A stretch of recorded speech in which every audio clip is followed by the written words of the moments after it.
अशवानी हांडा साहब, आपका स्वागत है। आप कांग्रेस के एक सीनियर लीडर हैं और Ghulam Nabi Azad farmer chief minister के लाइलिस्ट हैं।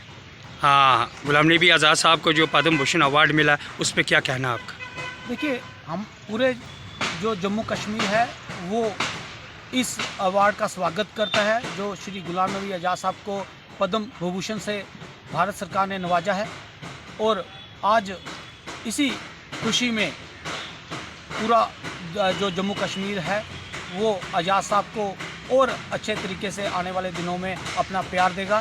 आने वाले चुनावों में जो है आज़ाद साहब अगर जम्मू कश्मीर के मुख्यमंत्री का चेहरा रहते हैं तो ये जो अवार्ड दिया गया है ये दर्शाता है कि आज़ाद साहब ने किस तरीके से देश के अंदर और ख़ासकर जम्मू कश्मीर के अंदर अपने टेन्योर में काम किया है। उसका ये जो है सम्मान जो है वो भारत सरकार द्वारा दिया गया है। हमें कांग्रेसी खेमे में खलबली क्यों, जबकि एक समय ऐसे सा इस देश में कांग्रेस की हुकूमत थी, कांग्रेस के प्रधानमंत्री थे और जिनेवा वार्ता में उन्होंने अपोजिशन लीडर अटल बिहारी वाजपेयी जो भाजपा के थे उनको जिनेवा वार्ता में भेजा था। अगर आज कांग्रेस के किसी लीडर को अवार्ड मिलता है, ये किसी पार्टी का विशेष अवार्ड नहीं, ये देश का अवार्ड है, तो फिर कांग्रेसी खेमे में खलबली क्यों उल्टे सीधे बयानात, क्यों जलसी, क्यों जलन? इस पर क्या कहना आपका? मैं आपकी बात से बिल्कुल सहमत हूँ कि ये पूरी तरह से पार्टी सीनियर लीडर द्वारा जो बयान दिए जा रहे हैं वो गैर जिम्मेदाराना है। इस तरह से बयानबाजी नहीं करनी चाहिए और इससे साफ उन लोगों की ईर्ष्या झलकती है जिनको ये सम्मान नहीं प्राप्त हुआ है। तो उनको मैं यही कहूँगा कि आने वाले दिनों में और जोश खरोश से लोगों की और समाज की सेवा करनी चाहिए ताकि वो इस सम्मान को पाने के लिए हकदार बने। और उसी के साथ साथ एक बात और कहना चाहूँगा कि जैसे आपने कहा कि जिनेवा में भेजा था, तो ये जो हमारे लोकतंत्र की एक तब भाजपा के लोगों ने कोई विरोध नहीं किया था। आज भाजपा के विरोध गुलाम नबी आज़ाद का विरोध नहीं कर रहे हैं, लेकिन कांग्रेसी ही कर रहे हैं। ऐसा क्यों? ये लोकतंत्र की खूबसूरती है कि जब हमारे प्रधानमंत्री थे तो हमने हमारी सरकार के प्रधानमंत्री ने अटल बिहारी वाजपेयी जी को जिनेवा सम्मेलन में शिरकत करने के लिए भेजा।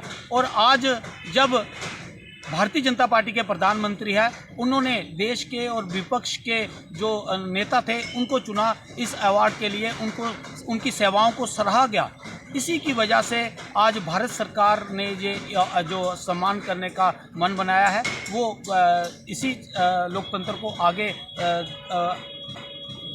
लोकतंत्र की नींव जो है वो बनी रहे, लोकतंत्र का जो एक आप सशक्त जिसको कहते हैं वो बने, इसके लिए ये सारी जो है चीज़ें की गई। हांडा साहब बिल्कुल ठीक। महाभारत का इतिहास तो आपने देखा है, कौरव सेना ने अभिमन्यु को एक चक्रव्यूह में फंसाया था, युद्ध करने गया लेकिन वापस की उसके पास रणनीति नहीं थी।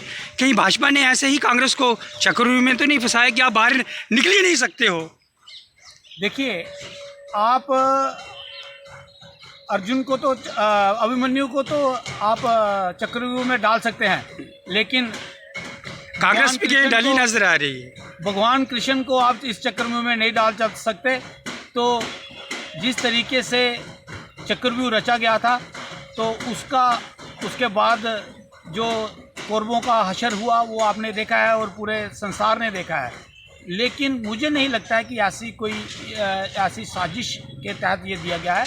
मैंने आपसे पहले कहा है कि ये लोकतंत्र की खूबसूरती है जिसको कायम रखा जा रहा है भारत के अंदर। और भारत एक मिसाल है लोकतंत्र की पूरे विश्व के अंदर। जिस तरीके से हम एक दूसरी पार्टी को कभी भी अलग और दुश्मन नहीं समझते हैं, हाँ इतना ज़रूर है कि हम विरोधी समझते हैं और विरोधी ही समझना चाहिए, ना कि उसको दुश्मन समझना चाहिए।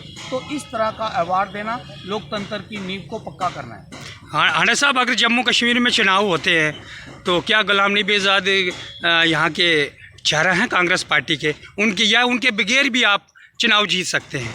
इतना आप बताइए। आप देखिए, जम्मू कश्मीर की जनता ज़रूर सुनेगी इसको। देखिए, हमारा साफ कहना है कि अगर जम्मू कश्मीर में कांग्रेस की सरकार दोबारा से लानी है तो आज़ाद साहब ही अकेला ऐसा एक विकल्प है मुख्यमंत्री के रूप में जो जम्मू कश्मीर में फिर से कांग्रेस की सरकार ला सकते हैं।